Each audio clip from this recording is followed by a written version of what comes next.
Hello friends, आज चाहिँ तपाईहरुलाई मजगाउँ विमानस्थल जुन चाहिँ कञ्चनपुरमा अवस्थित छ त्यसको भ्रमण गराउन गइरहेको छु। यो चाहिँ पहिलो मेरो सानो ब्लग हो, भिडियो हो। यो मजगाउँ विमानस्थल जुन अहिले बन्द छ र निर्माणित अवस्थामा छ। यो चाहिँ कञ्चनपुर जिल्लाको भीमदत्त नगरपालिकामा अवस्थित छ। यो विमानस्थल पहिले महेन्द्रनगर विमानस्थलको नामले पनि चिनिन्थ्यो। विक्रम सम्वत 2030 सालबाट सञ्चालनमा आएको यो विमानस्थल कुनै सुरक्षाको कारण देखाउँदै 2056 सालमा बन्द गरिएको थियो। अहिले यस विमानस्थललाई पुनः सञ्चालनमा ल्याउन र स्तरोत्तर उन्नति गर्नको लागि स्थानीय तह, प्रदेश सरकार र सँगसँगै संघीय सरकारको साझेदारीमा काम भइरहेको छ। यो विमानस्थल विक्रम सम्वत 2030 देखि 2056 सम्म सञ्चालनमा थियो। यसले यात्रुहरूलाई यताबाट उता पुगाउनमा एकदमै सहयोग गर्थ्यो। त्यो समयमा चाहिँ कुनै कारणवश सुरक्षाको कारणले चाहिँ यो त्यसपछि बन्द गरियो। पुनः सञ्चालनमा प्रयास गरिरहेको छ। स्थानीय तह, प्रदेश र संघीय सरकारले साझेदारीमा स्तरोत्तर उन्नति गर्नको लागि केही कामहरू भइरहेछ। कालोपत्री भइरहेछ, तपाईहरु देख्न सक्नुहुन्छ। यहाँ प्रारम्भिक चरणमा चाहिँ 1000 मिटर लामो धावन मार्गलाई 1525 मिटर बनाइनेछ।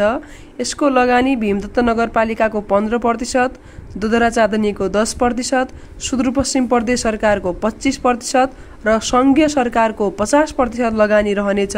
कञ्चनपुरमा केएस उमा एन्ड कम्पनीसँग 456.66 मिलियनको ठेक्का सम्झौता भएको छ। यसलाई निर्माण गर्नको लागि ठेक्का चाहिँ केएस उमा एन्ड कम्पनीलाई दिएको छ 456.66 मिलियन र यसको समय सीमा चाहिँ 3 वर्षको तोकिएको छ। पुनर्निर्माण गर्नको लागि 2078 सालमा चाहिँ हस्ताक्षर भएको थियो, तैपनि अहिलेसम्म निर्माण चाहिँ भएन। निर्माणको कार्य 2082 सालमा पुनः स्थापित भयो। मजगाउँ विमानस्थलले महेन्द्रनगरको भीमदत्त नगरपालिकावासी अनि त्यस्तै लगायत कञ्चनपुर जिल्ला र सुदूरपश्चिम प्रदेशका स्थानीयवासीहरूलाई आवत जावतमा सहयोग पुर्याउने भएकोले यसको पुनर्निर्माणमा पनि छिटोभन्दा छिटो निर्माण कार्यहरू अगाडि बढिरहेको छ। तपाईहरु देख्न सक्नुहुन्छ। यसको लम्बाई एकदमै कालोपत्री गरिसकिएको छ।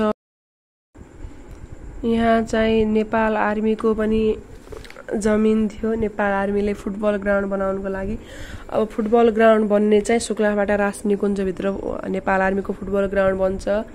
यहाँ चाहिँ हाम्रो मजगाउँ विमानस्थल बन्छ, जुन हाम्रो सुदूरपश्चिम प्रदेशको एउटा सानो हुने भएको छ।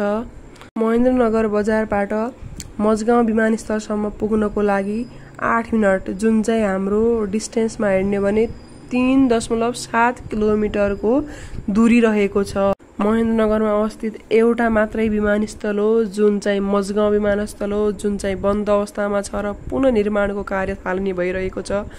देख्न सक्नुहुन्छ तपाईहरु भिडियो। यो चाहिँ हाम्रो मजगाउँ विमानस्थलको यहाँ चाहिँ कालोपत्री भइसकेको छ। मजगाउँ एयरपोर्टको सबैभन्दा नजिकको ठाउँ। उतापट्टि शुक्लाबाटा राष्ट्रिय निकुञ्ज छ, राष्ट्रिय निकुञ्ज हो।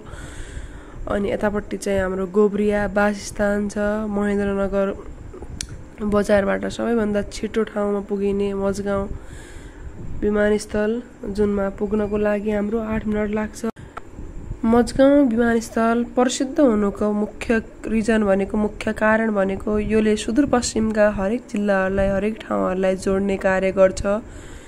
यो पश्चिमको शान, पश्चिमको गौरवको रूपमा पनि यो विमानस्थललाई चिनिन्छ। 2030बाट योले चाहिँ एक अर्का जिल्लाहरूलाई जोड्ने, यातायात गर्नमा सहयोग पुर्याउने काम गरिरहेको थियो।